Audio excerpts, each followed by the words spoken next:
Hello wonderful people, welcome back again to Anointed Lady TV, the home of news and politics.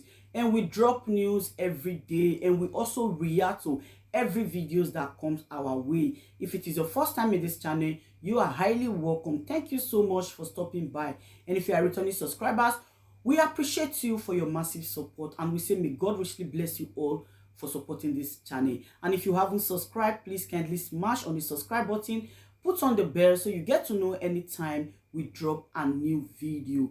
I have a video to present to you this very moment, and I will be watching that video with you. And after watching, let's drop our opinion constructively at the comment section, like our videos, and also share our videos if possible.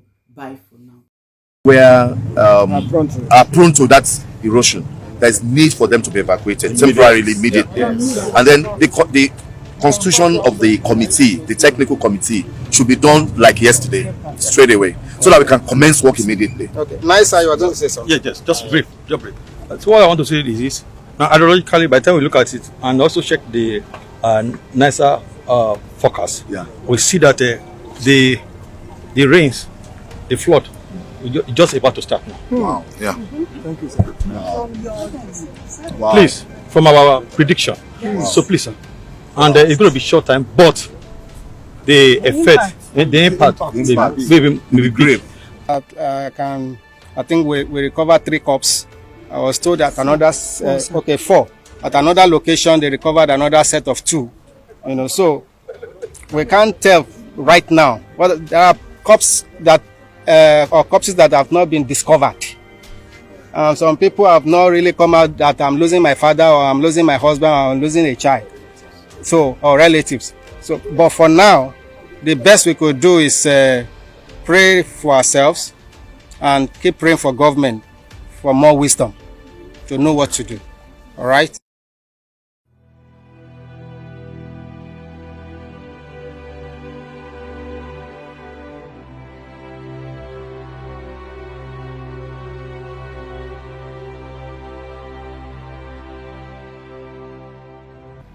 September 12th, 2021 is a tragic and unforgettable day for many families residing in Trademore Estate, Ťírøuble, Abuja. On Sunday night, a heavy downpour which led to flood claimed lives and submerged houses and properties belonging to residents of the area. Roots TV visited the area to capture the aftermath of the flood on Tuesday. Speaking with the residents, it was established that the incident took them unawares. Some of the residents blamed the government for the bad building plan of the area.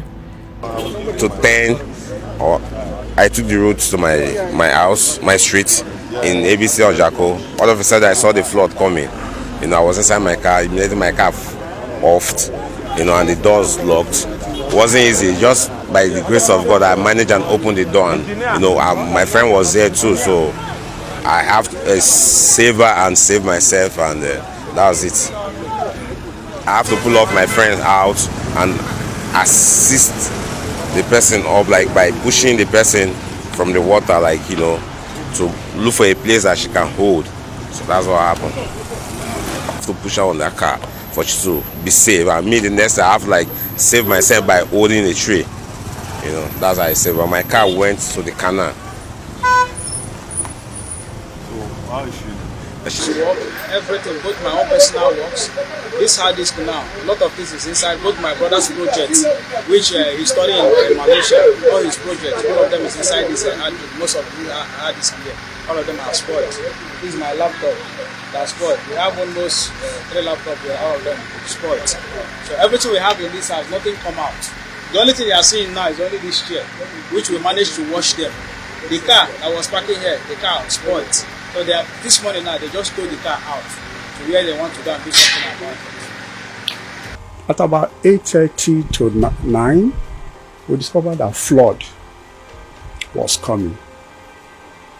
Before 8:45, it became serious. And in my house here, the next thing we saw was the compound was being flooded. As if we were dreaming. The force of the water broke the closed door, and then the flood came in like as if it came on a vengeance. the flood water, the level of the water got to my chest. And I was in the house, my wife, my 2 sons. My 2 sons, one of them was the last one. So we helped that one to climb the ceiling. And my wife was the one who were trying to climb the ceiling also. But she couldn't. So everything in the house was floating. It was gathered that the bodies of people who were trapped have been recovered. Several others are still missing. At least 26 vehicles were swept away by the flood, while 166 houses were affected. The Director General of the FCT Emergency Management Agency, Błøøđý, gave the update in a press statement released on Monday. At the site, the Director General of the National Emergency Management Agency, Ahmed Habib, alongside other stakeholders, expressed displeasure over the incident and assured that measures will be put in place to prevent such occurrence in the future.